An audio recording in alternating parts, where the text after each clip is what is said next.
Right. I know we could do a hour podcast on the topic, but if you had to leave the listeners with a couple of pieces of advice, let's say they're aspiring entrepreneurs, but they haven't started yet. They haven't quit their job and started yet. What would you tell them today? Well, I guess I had a little bit of advantage. The two previous medical jobs I mentioned, the last one, Stryker, was straight commission. So I was used to, only eating what I killed. All right. Type thing. So I was used to living a little bit of that roller coaster.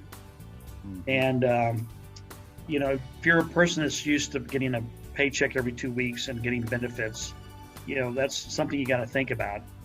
And, whether you're married and you got a young family, whatever. See, one of the advantages I have is that at the time I gotten divorced and my kids were all adult children. So if it was only me I was feeding. And so if I needed to eat pork and beans out of a can, I could do that if I had to. Mm-hmm. So it's a little bit different if you're married and you got young kids or whatever type thing. So I just say mentally prepare yourself for that. And one of the things that someone told me when I started my Mark Medical business, they go, well, you've burnt the bridge. I go, what are you talking about? He goes, well, you can't go back to being a regular employee. I go, what do you mean? I can do that. He goes, no.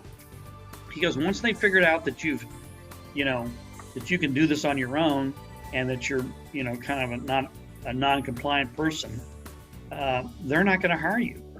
Yeah. So it scared me a little bit, but there is some truth to that. But at the time I was 45. Yeah. And so just preparing for those things.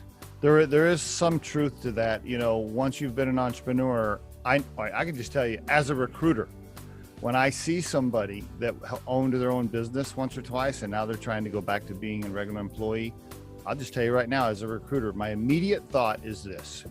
Okay, you've already tasted the fruit of being a captain and you've already been an entrepreneur. It's going to be really hard for you to go back to just being an employee that takes orders from other people. It's going to be tough, right.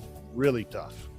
And that person interview realizes you're not going to be very compliant. That's right. No doubt about it. It can be done. So I don't want to scare people into thinking that, once you become an entrepreneur, you can never be an employee. But the person interviewing you, they are going to have those thoughts. So be ready for that.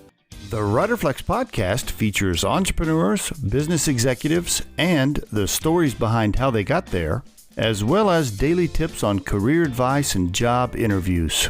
Our show can be heard just about anywhere these days, but you can visit riderflex.com and click on the podcast page to hear all the previous episodes and learn more about the recruiting and consulting services we provide. Contact us at the email address info@riderflex.com or 888-964-5876. Thanks so much for listening, and if you enjoy our show, please be sure to subscribe to our channel and like the episodes.